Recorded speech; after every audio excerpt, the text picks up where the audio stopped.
All right, we are live. We're going to go ahead and give them a stop here. All right. And I'm Wyatt Gehring, along with Kurt and I. Kurt here pretty frequently up in the booth. Oh, yeah. I am not. I love it up here.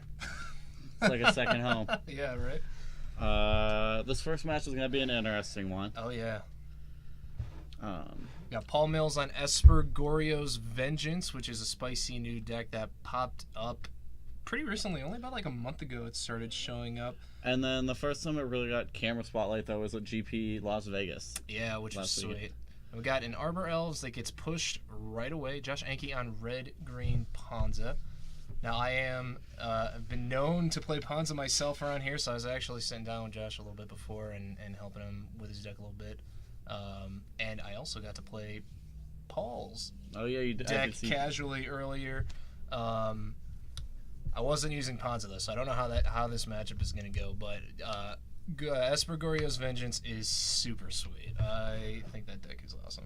I do too, because the big thing with it, like unlike a lot of the other Goryo's Vengeance decks, if you didn't see it at the Grand Prix Las Vegas, a lot of the other Goryo's Vengeance decks, they're trying to combo off as soon as they get, discard Gristlebrand, get it in the graveyard, get it back with Goryo's Vengeance, go off with Nourishing Shoal and World Spine Worm. Yeah. This one is more, if you watch it at the Grand Prix, it's a lot more of attempting to, let me get these life totals.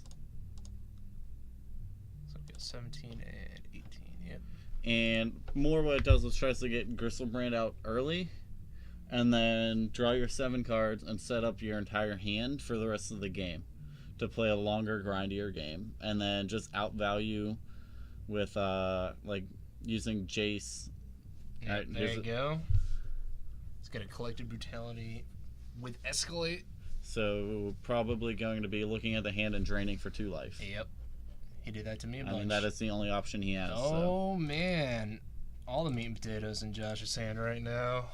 With like 2 Inferno Titans, a Chameleon Colossus, an Acid Moss. Oh, wait. Yeah, an Acid Moss. And a Bonfire. And a Bonfire. Bonfire, actually not terrible, because Paul is running... the birds for the draw from Josh. You gotta get that acceleration. Yeah. Oh, yeah. Yeah, he is running Lingering Souls, which ended up being the reason why I lost both my games that I played against him. So, well, yeah. There's a Goryo's Vengeance from Paul, bringing back Gristlebrand. Well, he can block with birds. Would you block with birds? If I were Paul, I'd be trying to draw 7, which he just did. Yeah. I might take 1 hit here.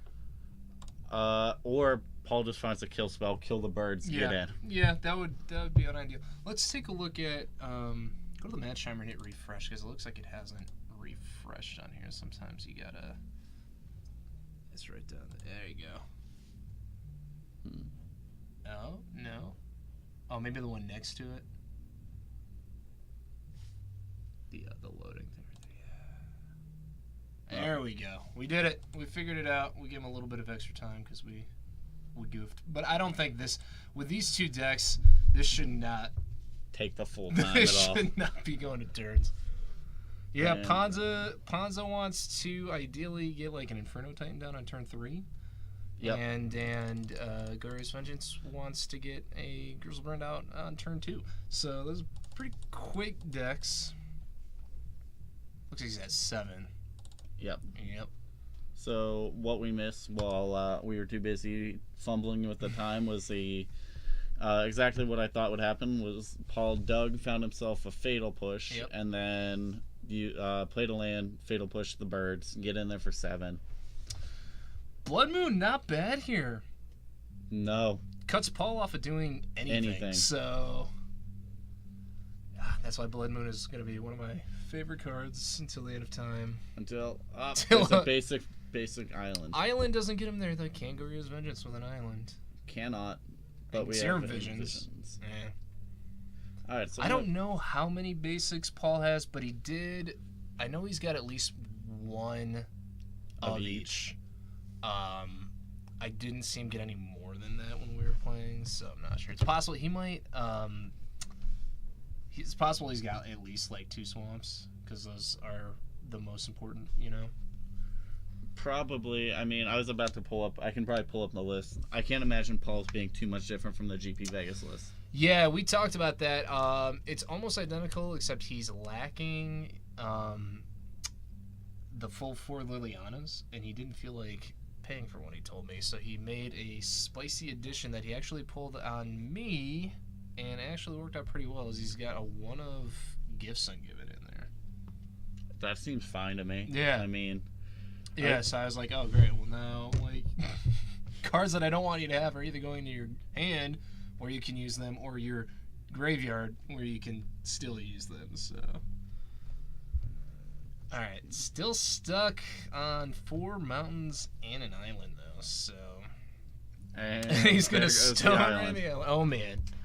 Ponza stabilizing here. Getting the Blood Moon lock.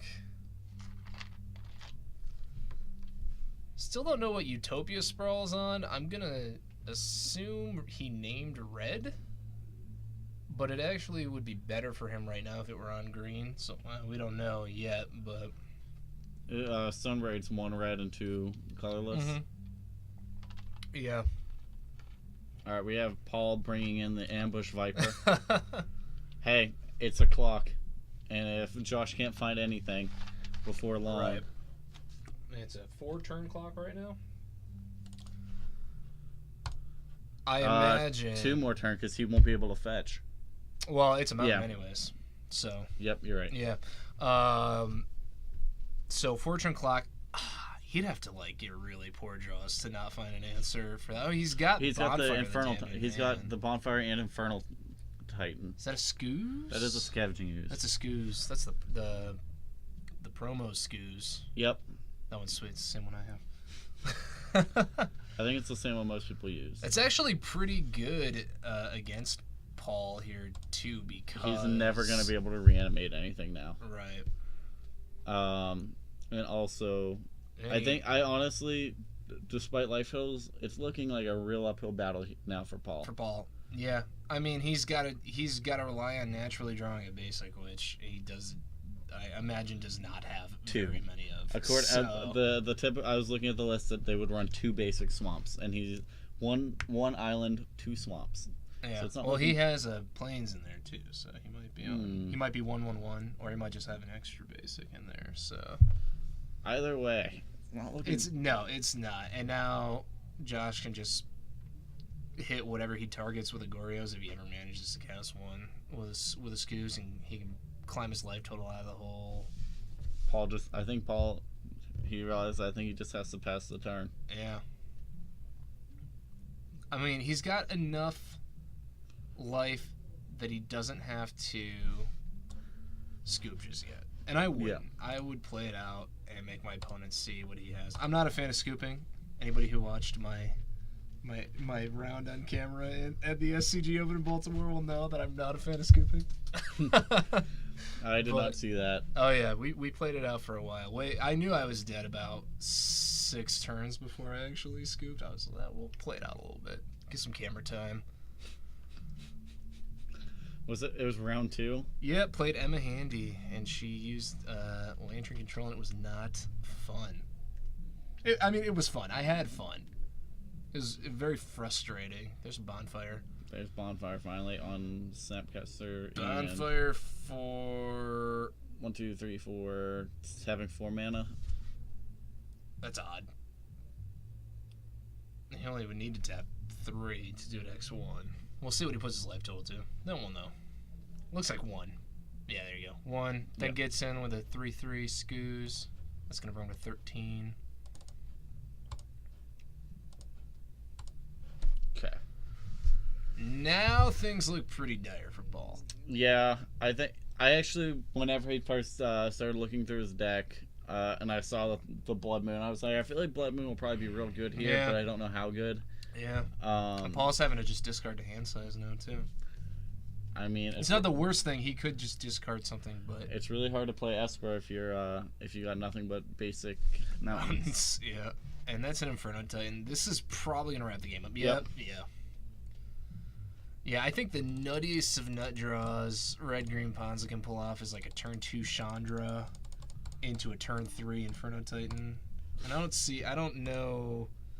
The decks that can like get an out against that are pretty few and far between. Especially if you're on the play. Yeah, But I'm trying to, like, I haven't gotten much playtime against Ponza, but I know, like, from my experience, almost any deck I play, except Elves, and even still, sometimes Elves has a problem against their Blood Moon. And you would think if you're playing, like, a simple green deck, you got dudes that make mana, be fine for you. It's not as great as you would think it would be. Right. Yeah, that's what I found when playing Ponza. You get a really, really good opening hand, and if you're lucky, you're playing somebody who doesn't have Thought Seizes or Inquisitions to tear it apart, and you go off and you win pretty quickly, or you either don't get a good hand or your hand gets torn apart and it's a bad time.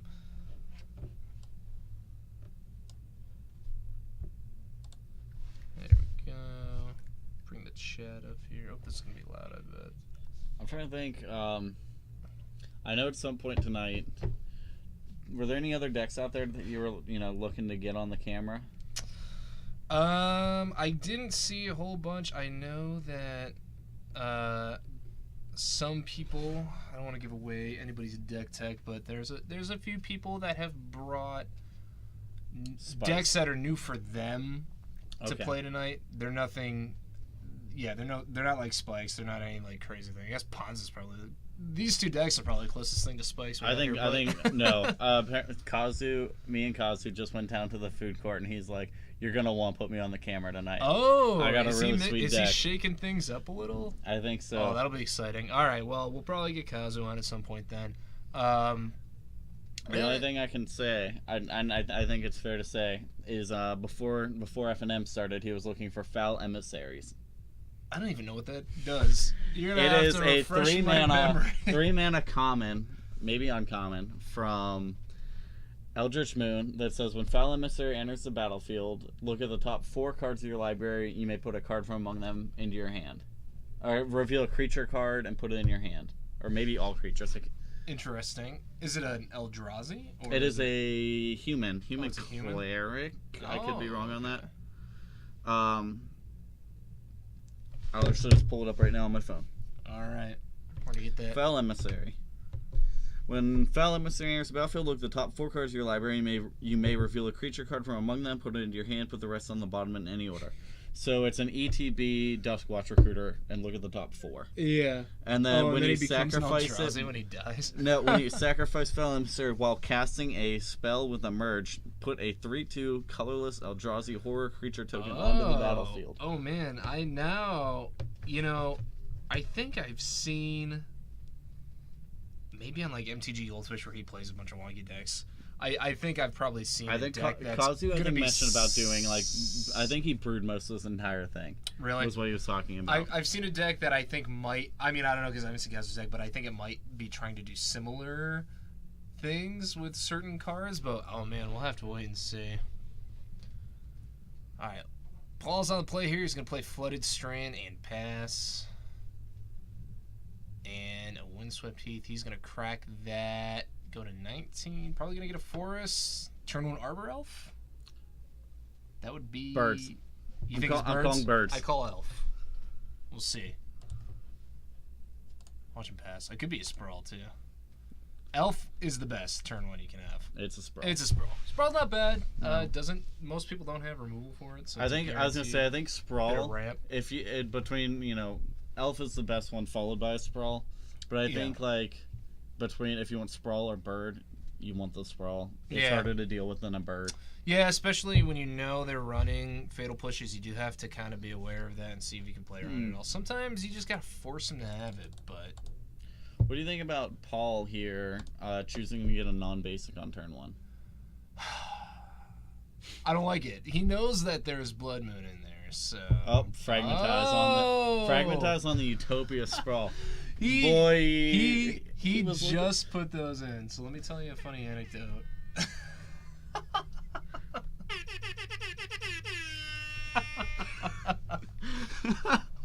So I was playing Paul. I was playing my blue-white control deck that I've got. And we didn't do any sideboarding, but my sideboard's got a lot of graveyard hate in it, right? Yep. So I was talking to Paul before we all started. I said, Paul, I was like, what's your answer to like a rest in peace? And he was like, oh, I don't have one. And I was like, you might want to have one. So he's like, I don't know, probably just grab some fragmentizes and put them in the Also works against Utopia Sprawl too. Actually, it's Blood Moon too, yeah. Not bad. Okay, now he's getting some basics. My only thing fragmentize is sorcery speed. It is. So you can't deal with the Blood Moon after it comes down. But he does have a basic planes in the deck though. Oh, maybe that would explain why I didn't get a basic, was because he had 2 more in his hand. Yeah. Although his discard on Liliana, he discarded a Goryo's Vengeance. Yeah. He might be setting up for a Jace. He could be. Yeah. If he plays a Jace next turn, uptick Liliana, and then activate Jace on the following turn. Not bad. Gets a flip. Yeah. Flip Jace. Man, they'll flip Jaces, man. They're hard He can to deal flip with, too. Jace if he discards a. That's sweet. Oh, Chameleon Colossus. All right. That was one of my recommendations. That card is so sweet. I ran that in Baltimore, and it did not matter. I ran it specifically for like Death Shadow, right? What does Chameleon Colossus say exactly? It's a 4/4. He's got Changeling, which doesn't matter. Yeah. He's got Protection from Black. Okay. And you can pay 4 mana and give him +X until end of turn or X is his power. And okay. Yeah, so for 8 mana, you can make him a 16/16. And getting 8 mana in Ponza is not that hard to do. I mean, even so he has 4. So he can make it an 8/8, which against Death Shadow a lot of times is enough to get through. Yeah. To win. I brought it to playing Death Shadow, to be honest, like the most common power that I've ever had in my Death Shadows are like 5 to 7. Like in that range, which puts you anywhere from 8 life. He can get bigger than a Tarmogoyf or a Tassiger if you're running Grixis. There you go. Makes him sack the birds. He's gonna be able to kill Liliana. He better kill Liliana. But I took if he doesn't kill Liliana, Paul is probably gonna have no problem swapping out a Liliana with a. Yeah, I was liking Ponza, but it has a real rough time against Jund Death Shadow. Grixis Death Shadow, not as bad, but still pretty rough. And I was like, what can I do Scavenging Ooze to make Ponza any better? And I heard some talk on the internet about Chameleon Colossus, so I decided to give it a try. And let me tell you, dude, every time, brought it to Baltimore, every time that I got a Chameleon Colossus on the battlefield, game over. It felt great. It didn't matter what the matchup was. It always felt good. A 4/4, a lot of decks can't beat a 4/4, especially a 4/4 that can become an 8/8, like instantaneously. That can't. If it's a 4/4, it's not going to die to a bolt. Yeah. And like the most prevalent removal spell right now is like Path or Fatal Push. You have to. It doesn't die to Fatal Push. I know. That's what I was about to say. It's so can't even be targeted. Yeah. Or terminate. It's Path or nothing. So. And if they're only Liliana down take if it's your only guy, but right, yeah. And that's why you also run Stormbreath Dragons, because then they can't do anything. Can't be Path. Can't be God, pushed. Is that Blood Moon in his hand now? That looks like it. I don't think he needs it though. All is dust. Cough, cough. Yeah, well, not in an Esper Goryo's Vengeance deck though. So. Plus, Ponza doesn't really have to worry about any Tron matchup. Is this an Acid Moss? Yeah. Yep. Paul's reading it. Paul's probably sad because he's probably going to blow up his only swamp. No, he's blowing up the blue source. Really? Interesting. Okay. I feel like getting rid of the... Oh, he's just going to stubborn denial it. Alright, he's going to pay the 1. Yeah. Alright. Oh, Paul, it's got to make him have it, Yeah. You got to tax him. You gotta hope he doesn't notice it. Sounds like bad time. The deck he's running. Is this Sean? Yes, it is. Okay. Right? Yeah. This is Sean, right? Sean, if this is you, say hi. I mean, we love you. We miss you. Come back to us, buddy. I mean, he has been playing Eldrazi Tron. Yeah. That sounds like something he would say. It is. Eldrazi Tron admittedly fares better against Ponza than any of the other Tron matchups. Because you don't need Tron to win the game. You don't need Tron to win the game. But, I mean, I played Eldrazi Tron round 1 in Baltimore, and it was just... Brutality. It was a bad time because I just stone rained him out of the game, and it was, doing Ponza things. But, I totally missed this attack on the... Oh, yeah. Looks like he went to 11. Yep. My bad. Got... My viewers at he home. killed the Scoos. Killed the Scoos, made him reveal Sees his hand. the Blood Moon, but can't take the Blood Moon. I sound like a very bad person. Yeah. That's what everybody says about Ponza players. What did he draw? Oh, is that a Chandra Torch of Defiance in Looks his hand now? like it, yep. I almost just... Play Chandra, uptick, make 4 mana, make him into an 8/8 attack. Yeah, you could. It's not bad. Like, I think that makes sense right now. If he has a counterspell for your Chandra, you're fine, I think. You're still sitting behind a... I mean, he has mana to pay for Stubborn Denial. Yeah. Paul's not running any other counter spells. I didn't even see a Stubborn Denial, so it must be a sideboard card, I imagine. Probably. I don't like Blood Moon here because he's already got the swamp and he can just crack the... I feel like I like the Chandra pre-combat for the exact thing I had mentioned. Like, it's gonna tick it up. Tick it up. Oh, he's just gonna cast the Blood Moon. Gonna cast the Blood Moon. I guess. Okay. Probably gonna grab. He's got to grab his planes here because his. I think he only has one island. Yeah, So. And Paul just took 4 on that attack. So Paul's at 7. Yeah, I mean, this is. I think he's gonna. I don't know what he can do, unless he can sit on unless he gets like a Lingering Souls to block. But he also. Josh has Kessig Wolf Run, so it doesn't really make a huge difference. He can make it an 8/8. Then he can use Chandra's uptick to get some mana, and he can just use... give it no pump and just give it trample. Right. So I think he's got him dead. I mean... Unless Paul pulls out a path here. He can scoop. I think he probably will. He doesn't run path that I saw. Oh. So... Blessed Alliance. Make him sacrifice an attacking creature. Yeah. Oh. Alright, so it's going to burn be for 2. 2 upstairs. I don't know. I mean, I only played Paul's deck twice today, and I didn't see any paths. It might not have been relevant because I was on blue-eye control. I didn't have any creatures anyways, but I don't know. Oh.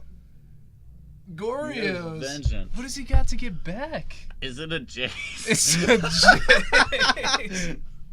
Well, he can loot and get a Planeswalker, not take damage. Oh, man. Well, I mean, he just gave it trample. 1, 2.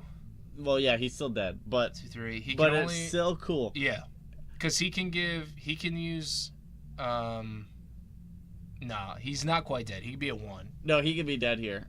All he does is just activate, because now the blocker's gone. Oh, yeah. All Josh has to do is activate Wolf Run, give the guy that's trample. Exactly lethal, because he can pump him to... Yeah. Like, that's all it takes. If Josh notices that. Yep. Doesn't look like he does.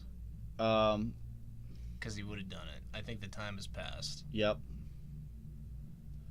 You know, I've done that. I'm guilty of missing Kessig Wolf Run activations myself. Sometimes you... oh, wait, no. He can't even. He's got Blood Moon. What are we talking about? Yay! We're done. Yep. I played Ponza again. It's because I refuse to... Trust me. I don't. I refuse to play Blood Moon. I opened 1 Blood Moon, I traded it for a Damnation, and then got rid of that because I refused to play both of those cards. I don't play Damnation, but you know me, I like... He's going to downtick, he's going to get back Goryo's Vengeance, and bring back the Gristlebrand that he discarded on the looting ability. He's just gonna do it to gain life, I imagine. Kill Lily or kill Chandra. Kill Chandra, gain 7. Yeah, keeps him in it. But that Chameleon Colossus, man, what'd I tell you? That card does work. And then like if he draws like a fragmentize the Blood Moon. Yeah. Because I know, he borrowed 3 fragmentizers right before round 1. Yeah. Oh man, I feel dumb for missing the whole Blood Moon thing now. But hey, you know. I feel like this maybe from our discussion earlier about maybe you just shouldn't even play the Blood Moon. Like, yeah, I don't think I would have bothered with it. Like, you know? you play it. He has an open fetch. He can go fetch a basic, Right. and then he has 2 basics. So At least not on that turn. I mean, if you draw a land or a dead card, it's the only thing you have in hand, you might as well. But he could have won the game there if he didn't have Blood Moon out. Yeah. So those are interactions you can say are easy to predict, but maybe they're not really necessarily that easy to predict. Wow. Paul choosing to draw. 4 to draw. He really looking for the answers there. Maybe he has paths and he's just trying to dig for one. Or, Lingering Souls keeps him in the game a bit longer. But he can't cast it. Yeah, he's got a basic Plains. And he's got a basic Swamp. Yeah, but he needs to get to 3 mana to cast it from his hand. He can't cast it this turn. But right. Gristlebrand will go away. Oh, yeah, I forgot about that. Yep. And he's got to do something here. We're going to see a scoop. What do you think? I don't understand how Paul was playing. Maybe he was trying to find the path. Maybe, I feel like he probably has to play path. Is there a path on that list? You looked it up. I didn't look that hard. Yep, there you go. Blood Moon, Blood Moon, Blood Moon. Sometimes Blood Moon just wins you the game. Sometimes it feels useless. All right. Like in a Ponza mirror. Or against elves. I'd probably board out Blood Moon against like elves. Probably Merfolk unless they're running. Well, no, the other one Mutavaults and stuff. So. We didn't see was Obsidat. I was gonna say Obsidat's really sweet in Esper Goryo's Vengeance. Yeah, but you know what blocks Obsidat? Oh, the Chameleon Colossus. Doesn't matter if he's coming in and draining you for 2. That's true. Yeah, Turn. It's like a slow burner there. But, yeah, there's path. There's 3 of them main. Yeah, all right. He probably was digging for that then. Man, yeah, dude, that Chameleon Colossus. I turned him on to that like right before we started. All right. I was like, you got to see this. You got to check this out. All right, so round 1 is gonna go to Josh. 2-0. Exciting though, because these are kind of like fringe decks right now. That was sweet. So, like I was actually going into this thinking Paul had it. Like I was thinking really good on Paul. I thought that. Sorry, Josh, when you rewatch this. Yeah, Josh. I mean, Ponza. I love Ponza. We were talking about it. We played. I played him on Wednesday night, and we had a big long discussion about Ponza. So he knows. He knows I got the Ponza love. But Esper Goryo's Vengeance is super sweet. It can go off real quick. Yeah. So. Like we saw on Paul's turn there. Yeah. See, he's got engineered explosives. He was ready for the Blood Moon. Just couldn't draw what he needed. It looks like. But the thing we had saw there was like instant speed, flip my Jace. Like Goryo's Vengeance, flip my Jace, get back Gristlebrand on my turn. Yeah. And try to set back and kick him. Yeah, I mean, he had 1, 2, 3. I think he had 5 lands. So it was risky. He could have hung out at 11. Oh, and I think Paul they just realized that Fragmentize only destroys artifacts. Oh, I didn't even know that. Actually, now that I think about it, I'm pretty sure it does. Oh, man. Maybe Sean. Oh, yeah, because Natural State, I think, is the one. Natural State is the 1 green, destroy target artifact or enchantment. Yeah, right. You might be right. With 3 or less. Didn't necessarily have a huge impact on the game, except for maybe. Destroy artifact or enchantment. Oh, it does. Oh, okay. Okay. All right.